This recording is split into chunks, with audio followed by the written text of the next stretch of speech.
Assalamualaikum warahmatullahi wabarakatuh. Bertemu lagi dengan aku Mili Umri, masih di channel Mr. Mili. Dan hari ini aku akan bahas salah satu topik atau pertanyaan yang banyak sekali ditanyakan oleh teman-teman berkaitan dengan persyaratan apa saja untuk kita melamar CPNS, atau berkas-berkas apa saja yang harus kalian siapkan sebelum kalian melamar atau mengikuti penerimaan calon pegawai negeri sipil khususnya tahun 2021. Jadi berkas pertama yang harus kalian siapkan adalah KTP atau kartu tanda penduduk. Kalau tidak ada KTP atau belum mendapatkan KTP, kalian juga bisa menggunakan tanda atau bukti tanda telah selesai melaksanakan perekaman KTP.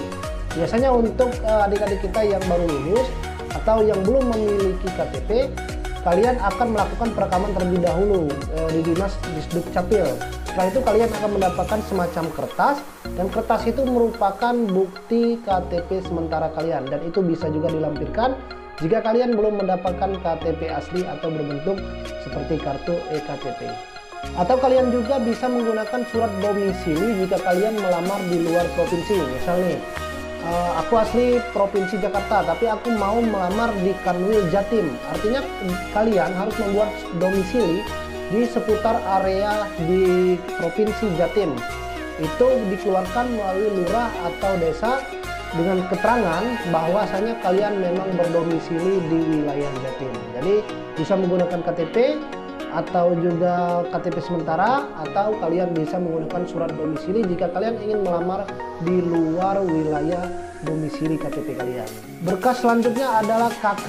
KK ini harus sama datanya antara KTP yang kalian miliki dengan KK, mulai dari nama kalian, huruf, ada mungkin kalian menggunakan Y tapi di KK kalian tidak menggunakan Y, dan itu harus sinkron.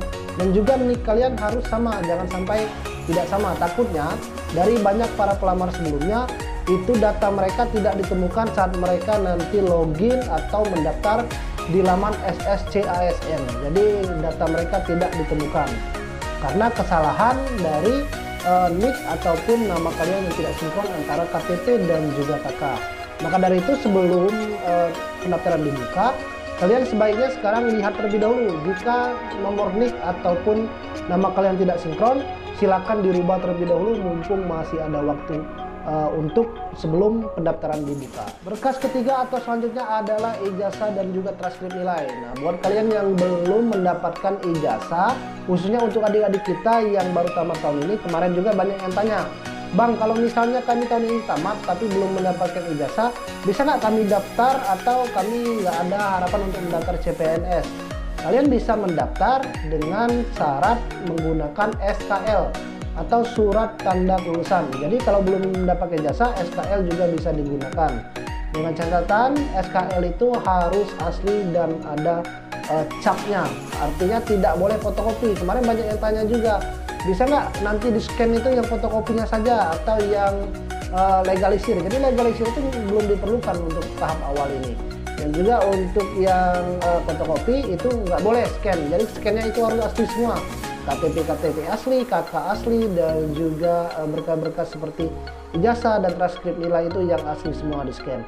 Untuk ijazah dan transkrip nilai itu di scan-nya menjadi satu. Jadi satu file berformat PDF dengan maksimal itu 800 KB atau kilobyte. Jadi jangan lupa yang pastinya semua berkas itu berkas asli, jangan sampai ada yang fotokopi atau yang dilegalisir. Nah, bagaimana kalau ijazah kalian hilang, kebakaran ataupun kebanjiran, jadi kalian tidak memiliki ijazah lagi? Kalian silakan datang ke kantor Dinas Pendidikan dan meminta surat keterangan pengganti ijazah.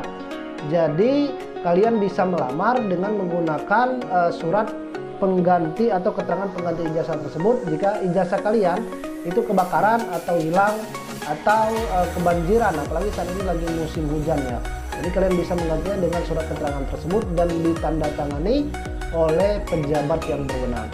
Berkas yang keempat adalah pas foto. Nah, pas foto ini berukuran 4x6 berlatar merah dengan menggunakan baju putih. Jadi nggak boleh baju, misalnya kalian foto ada baju SMA itu yang ada logo bed dan sebagainya, itu nggak boleh. Jadi seperti kalian ingin melamar pekerjaan, lebih baik lagi kalian menggunakan jas atau blazer, atau kalian bisa menggunakan dasi, nggak apa-apa, itu lebih bagus, artinya kalian lebih siap. Tapi kalau kalian tidak memiliki, cukup dengan menggunakan baju polosan putih tanpa embel-embel.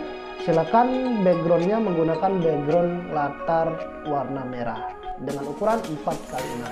Nah, dari kelima persyaratan tadi ada KTP dan juga KK, transkrip nilai, ijazah dan juga pas foto.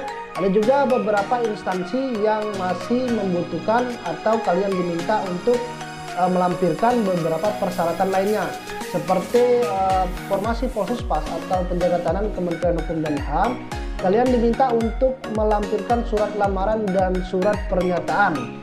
Itu di scan dan juga nanti kalian upload saat pendaftaran. Tapi jangan khawatir, kalian tidak buat sendiri untuk surat lamaran dan juga surat pernyataan. Jadi nanti sudah disediakan oleh instansi Kementerian Hukum dan HAM. Kalian tinggal download dan nantinya kalian tinggal salin, diketik ulang, lalu kalian print tanda tangan dengan tinta basah, lalu kalian scan dan kalian upload. Jadi jangan khawatir, kalian tidak buat sendiri. Nanti sudah disediakan, kalian tinggal upload lagi. Dan untuk instansi lainnya, mungkin ada beberapa persyaratan-persyaratan khusus lainnya. Seperti untuk tenaga kesehatan itu pasti dibutuhkan STR. Kalau misalnya tenaga pendidikan itu biasanya diminta, ada yang diminta TOEFL, ada juga cerdik dan sebagainya. Jadi sebelum kalian melamar CPNS, sebelum kalian login di akun SSC ASN itu, kalian lihat terlebih dahulu persyaratan apa saja yang dibutuhkan untuk formasi yang ingin kalian lamar. Jangan sampai salah. Nanti kalau kalian salah, bagaimana mau melanjutkan ke tahap selanjutnya, sedangkan di tahap administrasi saja kalian itu sudah gugur atau gagal. Nah, jadi itu persyaratan ataupun berkas-berkas yang harus kalian siapkan sebelum kalian melamar atau mengikuti pendaftaran calon penerimaan pegawai negeri sipil ini. Jadi jangan sampai salah lagi. Jangan sampai ada yang tanya, Kak, kalau misalnya yang fotokopian itu boleh atau enggak? Atau misalnya KTP-nya, Kak, harus KTP yang bagaimana, atau bisa nggak KTP sementara. Jadi kalian silakan tonton video ini. Untuk kawan-kawan kalian juga mungkin ada yang belum paham atau yang baru tamat tahun ini, silakan tonton video ini. Dan selanjutnya atau video selanjutnya aku akan kasih kalian video bagaimana cara mendaftar di akun SSCASN sampai kalian mendapatkan kartu tanda bukti pendaftaran. Jadi simak terus YouTube aku. Buat kalian yang belum subscribe, bantu subscribe channel ini agar channel ini bisa berkembang dan memberikan manfaat untuk orang-orang banyak tentunya. Nah, akhiri, wassalamualaikum warahmatullahi wabarakatuh.